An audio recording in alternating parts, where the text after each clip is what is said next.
Hello students, जय श्री कृष्णा। तो जैसे कि आप लोगों को पता होगा कि पिछले लेक्चर में हम लोग अपना इस सीरीज का जो पीवाई की सीरीज है, इस सीरीज का हम लोग फोर्थ चैप्टर तक कंप्लीट कर चुके थे। और हम लोग अपना ये आज फिफ्थ टॉपिक है जिसमें हम लोग रोटेशनल मोशन के बारे में देखेंगे।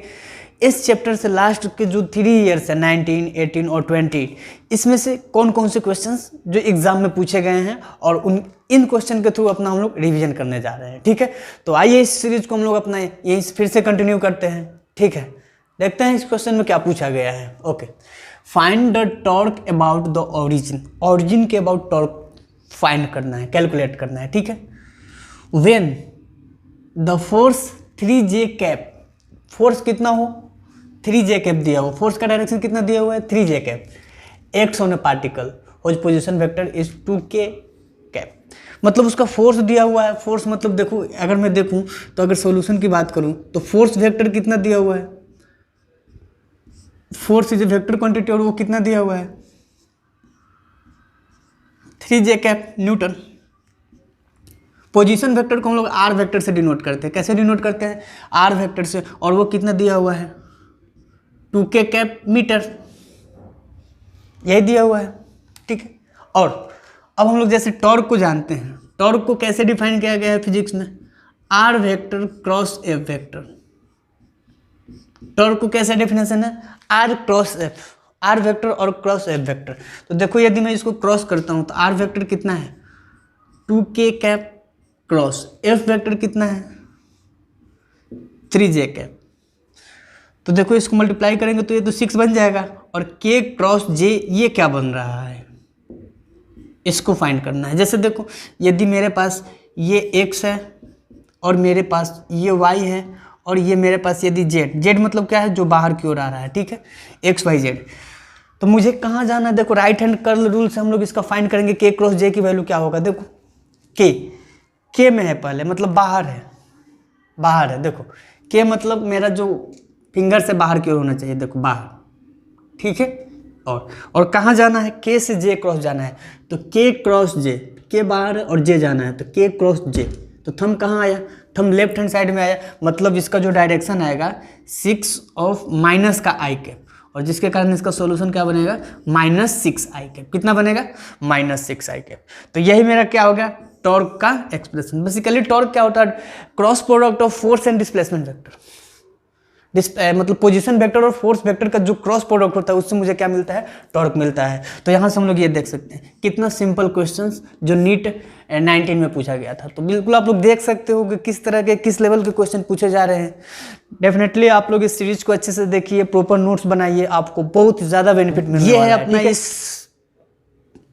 इस चैप्टर का नया क्वेश्चन, इसको हम लोग बोलेंगे क्वेश्चन नंबर 2। ये क्वेश्चन नंबर कौन सा है, 2 है। ठीक है, तो देखो ये भी प्रीवियस ईयर नीट के एग्जामिनेशन में पूछा गया है। नीट 2019 में, कब पूछा गया था, नीट 2019 में। ठीक है, तो देखो इस क्वेश्चन में क्या पूछा गया है कि a disc of radius 2 metre and mass 100 kg। मतलब अच्छे से लिखे तो रेडियस कितना दिया हुआ है 2 मीटर और उसका मास कितना दिया हुआ है 100 kg। Rolls on horizontal floor, मतलब हॉरिजॉन्टल सरफेस पे रोल करता हुआ आगे जा रहा है। ठीक है, और बोला है its centre of mass has speed 20 centimetre पर सेकंड। उसका जो सेंटर ऑफ मास का जो लीनियर स्पीड है वो कितना है 20 सेंटीमीटर पर सेकंड। ठीक है, तो देखो अगर देखो उसका लीनियर स्पीड है तो मतलब सुनो, सेंटर ऑफ मास उसका लीनियर से चलता है, बाकी सारे पॉइंट उसका क्या होते हैं, घूमते रहते हैं। अगर कोई ऑब्जेक्ट रोल कर रहा है तो एक ही मात्र ऐसा पॉइंट होता है, जो कौन सा पॉइंट होता है, सेंटर ऑफ मास पॉइंट होता है, जो क्या करता है, लीनियर मोशन करता है। बाकी सारे पॉइंट सेंटर ऑफ मास के बहुत रोटेशन मोशन करते रहते हैं। तो ठीक है, उतना नहीं देखना। मुझे क्या पूछा है कि उसका सेंटर ऑफ मास का स्पीड कितना है 20 सेंटीमीटर पर सेकेंड। ठीक है, तो इसमें बोला है कि how much work is needed to stop it, मतलब उसको रोकना है, वो जो रोल करते हुए आ रहा है उसको रोकना है, तो उसको रोकने में कितना वर्क लगेगा, कितना वर्क लग रहा है उसे मुझे फाइंड करना है।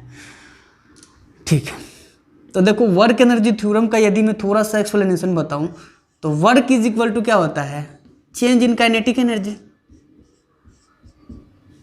वर्क होता है डेल्टा के, मतलब चेंज इन काइनेटिक एनर्जी, और चेंज इन काइनेटिक एनर्जी क्या होता है, बाद वाला kinetic energy final minus kinetic energy initial.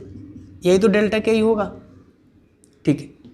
अब देखो बाद में जाकर वो रुक जा रहा है, ध्यान से देखना, बाद में जाकर वो बॉडी क्या हो जा रहा है, रुक जा रहा है। तो फाइनल काइनेटिक एनर्जी इसका क्या हो जाएगा, बाद में जाकर जैसे ही वो ऑब्जेक्ट रुक जा रहा है, बाद में जाकर वो ऑब्जेक्ट रुक जा रहा है तो उसका काइनेटिक एनर्जी क्या हो जाएगा, फाइनली काइनेटिक एनर्जी उसका तो जीरो हो जाएगा, फाइनल काइनेटिक एनर्जी उसका तो जीरो हो जाएगा, तो वो इस जीरो हो जाएगा और इनिशियल काइनेटिक एनर्जी केवल बचेगा, वही हमको क्या बचेगा, के ई इनिशियल, वही वर्क डन हो जाएगा। हाँ, तो अब काइनेटिक एनर्जी उसका इनिशियल क्या होगा वो मैं बोल रहा हूँ। देखो तो जब कोई भी बॉडी रोल कर रहा है और आगे भी चल रहा है, इसका मतलब क्या, उसका काइनेटिक एनर्जी दो के कारण आएगा। क्या, पहले एक हाफ mv², सेंटर ऑफ मास जिस वेलोसिटी से आगे जा रहा है उसके कारण काइनेटिक एनर्जी आएगा, ट्रांसलेशनल काइनेटिक एनर्जी, और दूसरा क्या आ जाएगा, घूमने के कारण rotational kinetic energy, half I⍵², यही तो होगा। चलो हाफ m, इसको रहने दो, हाफ mv² ही रहने दो, ठीक है, हाफ I।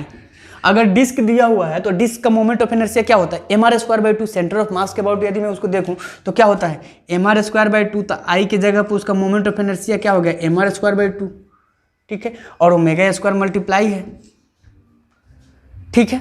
तो इसको यदि यहाँ से और लिखूँ तो देखो क्या हो जाएगा, हाफ mv², ठीक है, प्लस 1/4 m। अब देखो r ω क्या होता है, वेलोसिटी होता है, तो r² ω² क्या हो जाएगा, वेलोसिटी का, देखो v = r ω होता है, तो ये क्या हो जाएगा, v²।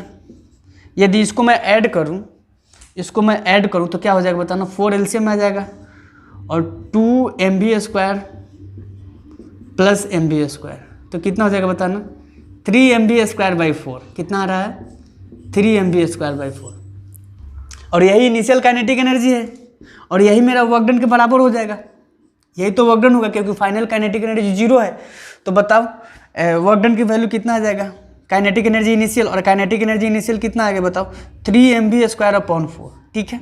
अब यहाँ पे वैल्यू रखो 3, मास कितना है, मास तुम्हारा है 100 kg, ठीक है, माइनस का भी है, ठीक है, और वेलोसिटी कितना दिया हुआ है, 20 सेंटीमीटर, मतलब 20 × 10⁻⁻² का स्क्वायर, ठीक है, और अपॉन में 4 है, तो इसको कैंसिल करोगे तो 25 से चला जाएगा, और उसको जब पूरा मल्टीप्लाई करके इसको खोल लोगे तो तुम्हारा आ जाएगा -3 जूल, क्या आएगा, -3 जूल। तो देखो यहाँ पर आंसर तो आ गया लेकिन माइनस आया, तो माइनस क्या बता रहा है, देखो जब कोई चीज़ चलकर घूमता हुआ आ रहा है, इसको मतलब उसको हम लोग रोक रहे हैं, मतलब उसका एनर्जी हम लोग क्या कर रहे हैं, डिक्रीज कर रहे हैं, उसका एनर्जी हम लोग क्या कर रहे हैं, कम कर रहे हैं, that's why the minus sign here come. तो मुझे इसमें केवल मैग्नीट्यूड पूछा था, तो इसका मैग्नीट्यूड देखो तो कौन सा ऑप्शन है, 3 जूल। तो इस तरह से आप बता सकते हो कि आप देख लो, ये थोड़ा सा कैलकुलेटिव था कि तुम्हें वर्क एनर्जी का थ्योरम थोड़ा सा ज्ञान होना चाहिए, you have some basic idea about the work energy theorem, and also you must have to be idea about the kinetic energy of the rotating body, half mv² plus half I⍵²। मतलब कोई body यदि role कर रहा है तो उसके पास kinetic energy क्या होगा, एक ट्रांसलेशनल वाला होगा हाफ mv² और एक रोटेशनल वाला जो क्या हो जाएगा, हाफ I⍵²।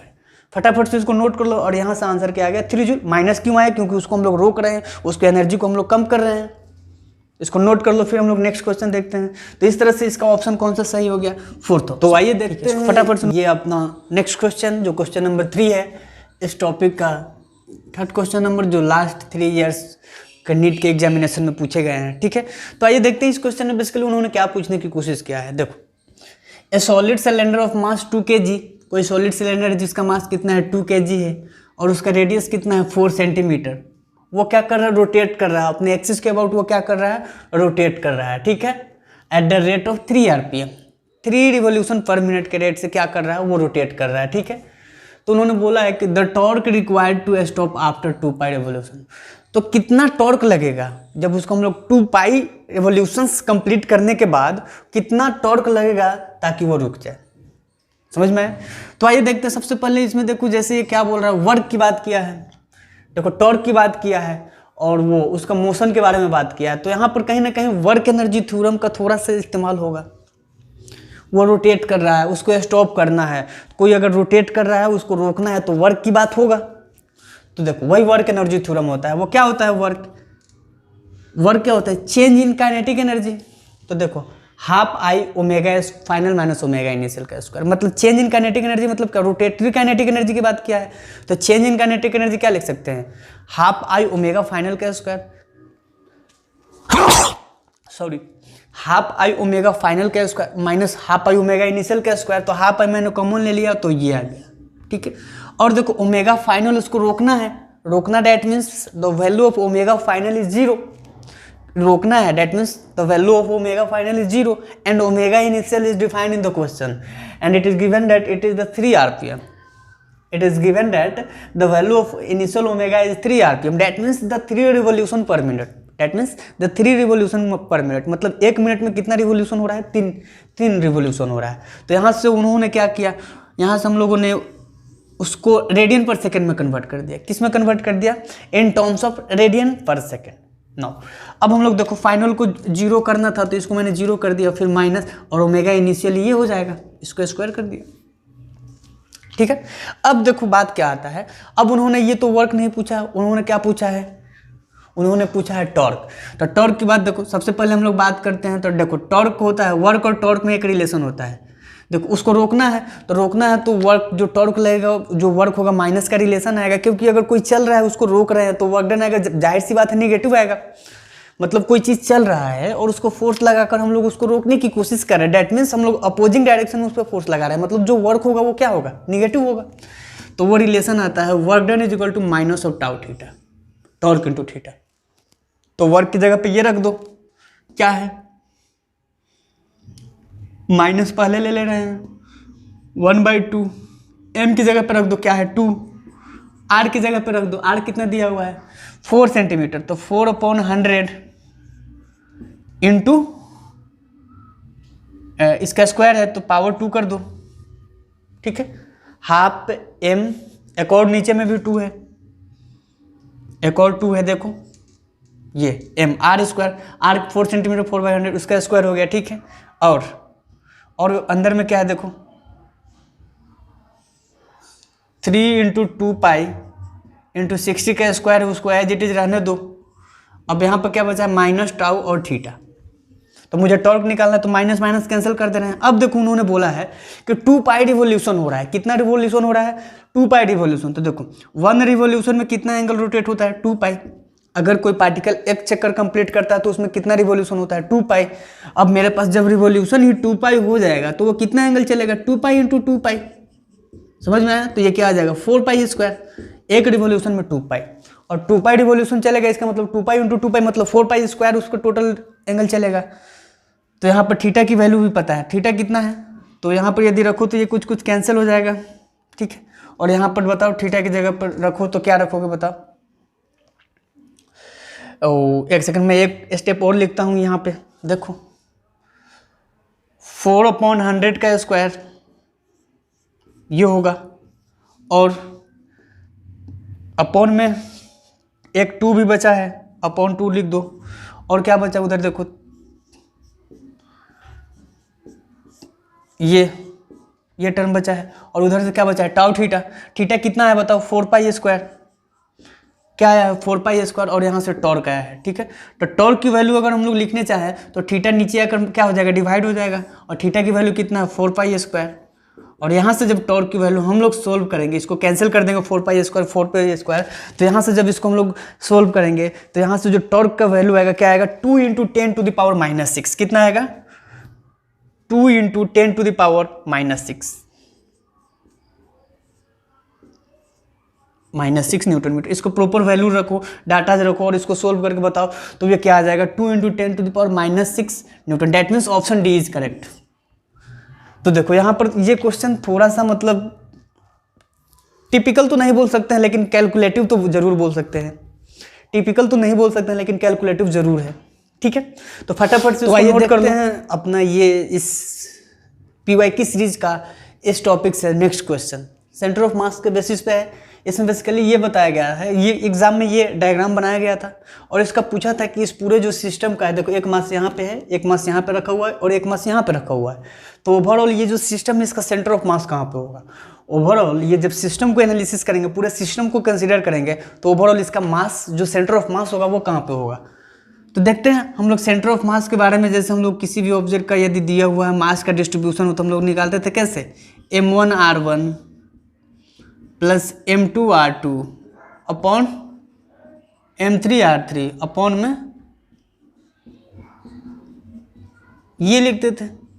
ठीक है, अब इसको इसमें पुट कर दो, m1 इसको ये लेते हैं m, और वो कितना डिस्टेंस पे है, 0 पे है, तो m इंटू 0 ऑरिजिन पे है ये। ठीक है, सेकेंड ये मास देखो बताओ कहाँ पे है, m 2i कैप x में है तो हम लोग क्या लिखेंगे 2i कैप। सिमिलरली ये मास कहाँ पे है 2j कैप, और यदि सबको जोड़ देंगे तो कितना हो जाएगा m प्लस m 3m। तो यहाँ से अगर बनेगा तो क्या बनेगा बताओ, m से m कैंसिल हो जाएगा तो क्या बचेगा 2/3 बचेगा, कॉमन ले लेंगे 2 तो, और क्या बचेगा i cap plus j cap. तो इस तरह से देखो कितना सिंपल क्वेश्चन पूछा गया था और ये आंसर ये समझ में आया। तो सेंटर ऑफ मास यदि डिस्ट्रीब्यूटेड मास हो, मेरे पास mass if the mass is distributed and if you have to find the value of the position of centre of mass then we have to apply this formula. ठीक है, if the mass is distributed only along the X axis, अगर केवल x axis पे हो तो हम लोग क्या लिखेंगे m1 x1 plus m2 x2 upon m1 plus m2। अगर केवल y के अलोंग हो तो m1 y1 plus m2 y2 plus m3 y3 upon m1 plus m2। और r की टर्म में यहाँ पर बात की तो यहाँ पर x और y दोनों इंक्लूडेड है, तो मैंने एक ही साथ क्या लिख दिया, x और y दोनों लिख दिया। ठीक है, तो यहाँ से जो मेरा ऑप्शन निकल कर सामने आया देखो क्या है, ये थोड़ा सा बेसिक रिविजन यदि मैं करवा दूँ तो x को, x सेंटर ऑफ मास को हम लोग क्या बोलते हैं m1 x1 plus m2 x2, y को यदि पूछा जाए m1 y1 plus m2 y2 upon m1 plus m2, दोनों को सेपरेटली भी तुम लगा कर कैलकुलेट कर सकते हो। तो ठीक है, एक ही साथ आ गया। ठीक है, बहुत ईजी क्वेश्चन था, नीट 2020 में आया हुआ था। ठीक है, तो